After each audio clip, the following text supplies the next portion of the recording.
방송 녹화 다시 시작합니다. 음질이 마이크 음질이 안 좋은 것 같아가지고 다시 녹화를 시작합니다. 오늘 그 매매한 종목은 특별한 종목 없고 선암을 많이 했습니다. 그리고 선암은 어저께 그 갖고 있던 키운 계좌에 갖고 있던 선암은 그대로 보유 중이고요. 오늘 EBS 계좌로 물량 어제 갖고 있던 물량의 3배 이상의 물량을 더 샀습니다. 많이 샀습니다. 그리고 제가 목표로 하는 그 가격대가 오지 않아 가지고 매도를 안 했습니다. 우선은 간략하게 피보나치로 말씀드리면요. 지금 원래 이 정도 그 50% 지점의 가격대에서 반등할 줄 알았는데 반등이 안 했고 더 밀렸습니다. 그리고 아침에 대략 피보나치에서 고점 대비 38에서 23의 비율 근처에 왔습니다. 이 정도 지점이라면 충분히 반등을 할 수 있는 구간이라고 판단하여 더 많이 샀습니다. 그리고 그렇게 판단을 내린 데는 몇 가지 근거의 어떤 요인들이 있었는데요. 이 기사가 좀 많았습니다. 한국 에너지 그 공과대학이라고 해서 한국전력대입니다. 국립대고 나주에 있는 그 문재인 정부 때 만든 대학입니다.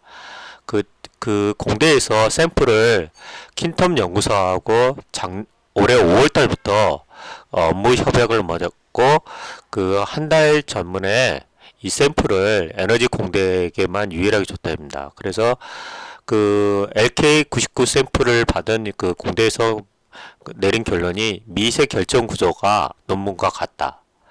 그리고 여기서 그 주로 했던 거는 이게 초전도체냐 그런 걸 따지려는 게 아니라 그 전기적인 어떤 저항에 특히 에너지대다 보니까 전기 에너지에 얼마나 저항이 없는가 그리고 어떤 에너지적인 어떤 특성이 있는가를 어떤 물질 구조의 특성에 대해서 연구를 했고 그 주요 핵심 내용은 그렇습니다. 이 샘플이 그 논문에 나와 있는 미세 결정 구조와 같다.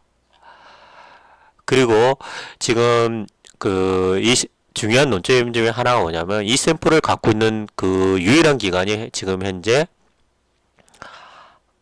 에너지 공대밖에 없습니다. 특히 다른 어떤 기관에도 없고 해외도 당연히 마찬가지죠. 근데 해외에서 좀 어떤 그 결론들이 상이한 결론이 나오는 이유를 여기에 나와 있습니다.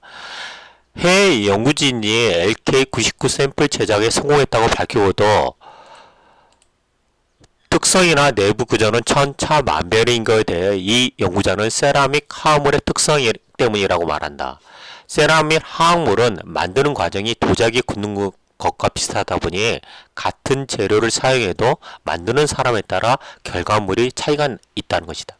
즉 뭐냐면 이 샘플의 어떤 물질을 도자기 굽듯이 어떤 물질을 이렇게 그 온도 변화를 해가지고 물의 어떤 물질의 특성을 변하게 하나 보죠. 근데 그것이 그 사람마다 그 노하우가 다르기 때문에 그 노하우에 따라서 그 물질의 특성이 바뀐다고 합니다. 그래서 해외에서도 어떤 샘플의 그 일부 갖고서 퀀텀 연구소에 했던 그 결과를 낼 수도 있고 못 낼 수도 있다는 거죠. 그것은 노하우의 어떤 그 영역이 좀 많이 좌우한다고 합니다. 논문에 담기지 않은 해서만의 노하우다. 즉, 그러니까 그 퀸텀 연구소에서 그 샘플을 제작할 때 그 나름대로 자기네들은 나름대로의 어떤 노하우가 있는데 그 노하우에 대해서는 100%를 공개하지 않았다는 거죠. 그리고 퀸텀 에너지 연구소는 6년 전에 이 물질을 개발했지만은 부산물이 많아 순도가 떨어지고 재현색이 낮았는데 6년간 그 수준을 끌어올렸다. 그러니까 옛날에 6년 전에도 이런 비슷한 물질을 만들었는데 어떤 불순물의 그 순도 면에서 떨어졌는데 지금은 그 순도를 끌어올렸다는 거죠. 그리고 이 연구자는 해외 연구자들의 연구 중 미국 로렌스 버클리 국립연구소가 내놓은 이론의 연구 결과가 의미 있다고 본다. 논문에 공개된 물질과 조건을 토대로 컴퓨터 시뮬레이션을 통해 가능성이 확인된 것이다. 이게 지금 현재 긍정적으로 이렇게 그나마 좀 객관적으로 발표한 그 대학이 미국 버클리 국립연구소라고 합니다.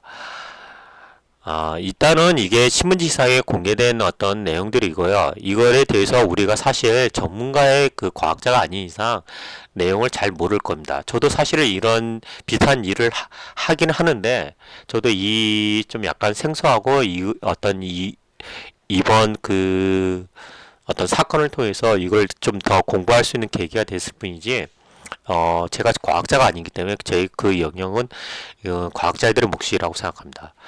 제가 앞전에 영상에서 다시 말했던 내용 중에 중요하게 빼먹은 내용이 뭐냐면, 이 퀸텀 연구소에서 샘플을 준 데는 한전공대밖에 없고, 한전공대에서 또 전도체에 대한 어떤 걸 연구를 하는 게 아니라, 걔네들은 정지적 특성을 통한 열 에너지에 대해서 연구를 했고, 전자혁명을 통해서 연구를 해보니까 논문에 나와 있는 원자 구조가 동일하다라는 걸 결론을 내렸고, 소재의 어떤 앞으로 신소재의 가능성도 발견했다라는 걸 나옵니다. 이거는 과학자들의 내용이고요. 지금 저희가 실질적으로 이 초던제태냐 아니냐는 이 서남하고도 아무 연관이 없고, 신성 델타 테크하고도 아무 연관이 없습니다. 근데 오늘 그나마 좀 보면서 느꼈던 거는, 신성 델타 테크가 대장주 역할을 했고, 이 종목이 좀 그나마 대장 역할을 했던 요인이 뭐였나 했더니, 일단은 재무적으로 상당히 좋았습니다.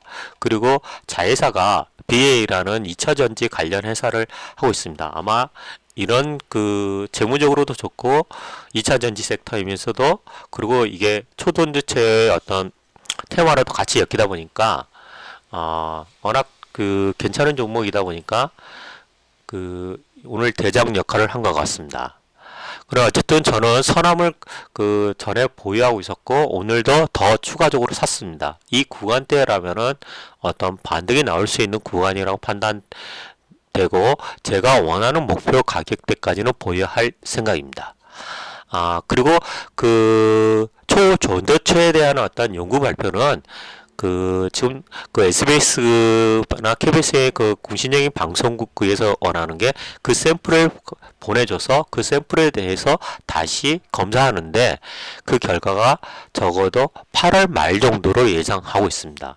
그러니까 이 테마가 더 일찍 끝날 수도 있겠는데, 8월 때 말까지는 어떤 뉴스의 상황에 따라서 등락 폭이 계속 변동폭이 있을 수 있겠죠. 그걸 감안해서 매매하시기 바라고요. 신성 델타 테크가 상당히 좋아 보인다. 그리고 지금 이제 서남은 기술적으로 좀 반등의 구간이 올 수 있는 자리가 충분하다라고, 확률이 높다라고 저는 판단해서 더 많은 물량을 샀다라고 말씀드리겠습니다. 네, 감사합니다. 녹음을 마치겠습니다.